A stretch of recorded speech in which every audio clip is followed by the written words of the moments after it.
امریکی قدامت پسند تجزیہ کار چارلی کرک قاتلانہ حملے میں ہلاک FBI حکام کے مطابق فائرنگ ممکنہ طور پر یونیورسٹی کیمپس کی چھت سے کی گئی۔ یہ ایک سیاسی قتل ہے۔ چارلی کرک کو ٹرانسجینڈر سے متعلق تقریر کے دوران گولی ماری گئی۔ کرک یوکرینی حکومت کو بھی کڑی تنقید کا نشانہ بناتے رہے۔ کرک یوکرین کو فوجی امداد کے مخالف تھے۔ وہ روس سے سفارتی تعلقات کی بحالی کی بھی وکالت کرتے تھے۔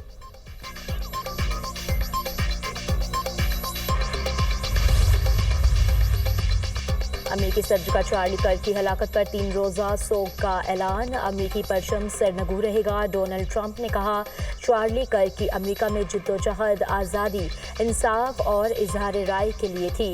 امریکی نوجوانوں کے خیالات کرک سے بہتر کوئی نہیں سمجھ سکا۔ چارلی کرک جیسے عظیم امریکیوں کو نازیوں سے تشبیہ دی گئی۔ یہ بیانیہ امریکہ میں دہشت گردی کا باعث بن رہا ہے۔ اب بند ہونا چاہیے۔ سیاسی انتہا پسندی کے خلاف کریک ڈاؤن کریں گے۔ ڈیموکریٹک رہنما کاملا ہیرس کی چارلی کرک کی ہلاکت کی شدید مذمت، کہتی ہیں چارلی کرک پر حملہ ناقابل قبول ہے۔ امریکہ میں سیاسی تشدد کی کوئی جگہ نہیں۔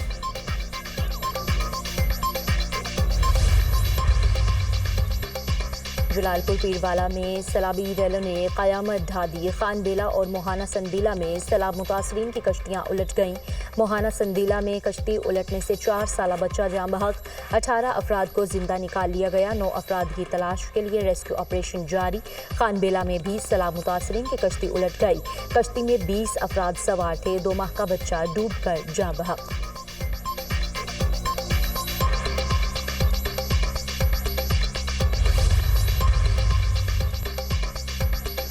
چناب، سپوج اور راوی میں سنگین سیلابی صورتحال۔ ہیڈ پنجنت، گنڈا سنگھ اور ہیڈ سدنائی کے مقام پر انتہائی اونچے درجے کا سیلاب۔ ہیڈ پنجنت کے مقام پر پانی کی آمد 6,63,000 کیوسک ریکارڈ۔ دریائے ستلج میں بھوکا پتن کے مقام پر اونچے درجے کا سیلاب۔ بہاول نگر میں دریائی بیلٹ سے ملحقہ 145 مؤذر جات متاثر۔ سینکڑوں بستیاں سیلابی ریلی کی لپیٹ میں آ گئی۔ کہرور پکا میں دریائے ستلج میں طغیانی ٹبا وڈا کا حفاظتی بند ٹوٹ گیا۔ سیلابی پانی متعدد آبادیوں میں داخل۔ لیاقت پور میں 2 بچیاں پانی میں بہہ گئیں۔ ریسکیو ٹیم نے دونوں بچیوں کو بحفاظت نکال لیا۔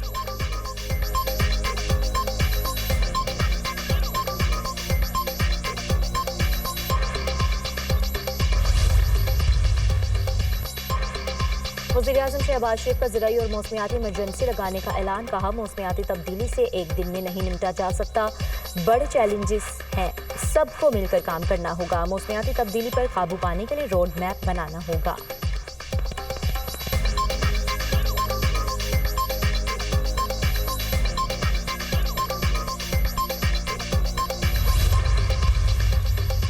وزیر اعلیٰ پنجاب کا سیلاب متاثرین کے نقصانات کے ازالے کا اعلان۔ تمام متاثرین کے گھر دوبارہ تعمیر کر کے دیں گے۔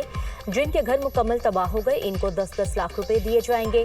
جن کے آدھے گھر کو نقصان ہوا ان کو 5 لاکھ دیں گے۔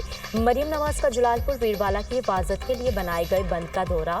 عمر پور روڈ بند پر متاثرین کے مسائل سنے اور داد رسی کی۔ مریم نواز متاثرین میں گھل مل گئیں۔ سیلاب متاثرہ خواتین کو دلاسا دیا۔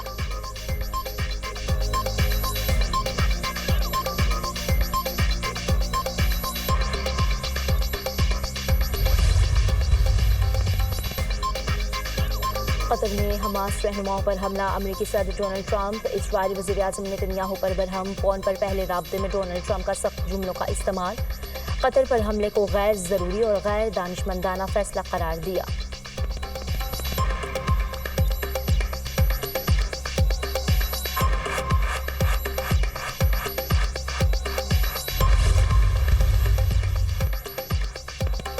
قطر پر اسرائیلی حملے پر سلامتی کونسل کا اجلاس آج ہوگا۔ پاکستان اور الجزائر نے سلامتی کونسل کا ہنگامی اجلاس بلانے کی درخواست کی تھی۔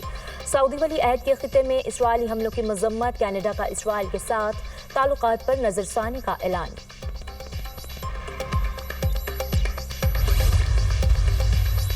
قومی بیانیہ کی تشکیل کے لیے قومی پیغام امن کمیٹی NPAC کے قیام کا نوٹیفیکیشن جاری۔ کمیٹی دہشت گردی، انتہا پسندی کے خلاف مضبوط قدم ثابت ہوگی۔ نفرت انگیز تقاریر اور فرقہ واریت کے خلاف متحدہ قومی بیانیہ تیار کرے گی۔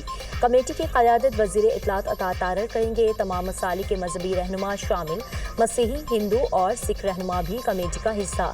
حافظ طاہر اشرفی کمیٹی کوآرڈینیٹر۔ وزیر خزانہ محمد اورنگزیب سے پاکستان بزنس کونسل کے وفد کی ملاقات، حکومتی پالیسی اقدامات پر اعتماد کا اظہار، بزنس کونسل کے پالیسی سازی میں مکمل تعاون کی یقین دہانی۔ وزیر خزانہ نے وفد کو ملکی معیشت کی موجودہ صورتحال بارے آگاہ کیا، معاشی اشاریے درست سمت میں بڑھ رہے ہیں، روپے اور پالیسی ریٹ میں استحکام برقرار رہے گا، بزنس ٹو بزنس روابط بڑھانے کی ضرورت ہے، وزیر خزانہ کا بزنس کونسل وفد پر زور۔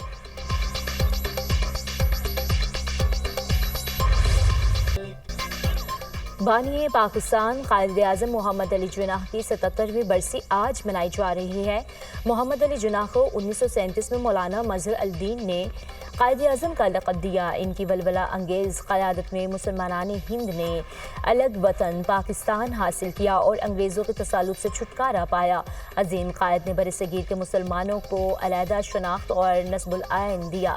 قیام پاکستان کے بعد قائد اعظم اس پاک وطن کے پہلے گورنر جنرل بنے اور 11 ستمبر 1948 میں وفات تک اس عہدے پر تعینات رہے۔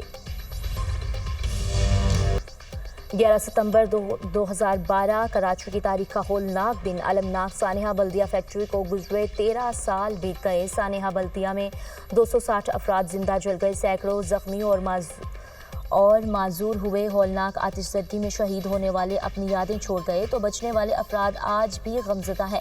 مرنے والوں کے لواحقین اور زندہ بچ جانے والوں کا دکھ اور آزمائشیں آج بھی برقرار ہیں۔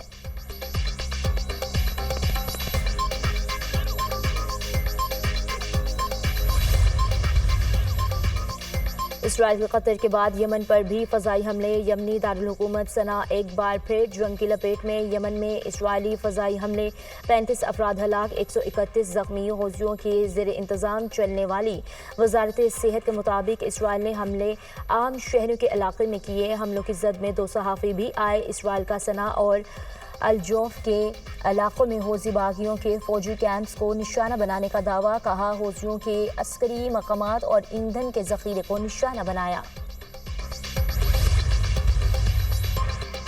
غزہ بھر میں اسرائیلی فورسز کی وحشیانہ بربریت کا سلسلہ تھم نہ سکا۔ غزہ میں اسرائیلی بمباری، 24 گھنٹوں میں مزید 41 فلسطینی شہید، 184 زخمی۔ پناہ گزینوں کے خیموں پر حملہ، 15 فلسطینی شہید۔ غزہ شہر میں ایک اور بلند رہائشی عمارت پر فضائی حملہ، 2 افراد شہید۔ عمارت کو خالی کرنے کا حکم تھا، پھر بھی بمباری کی گئی۔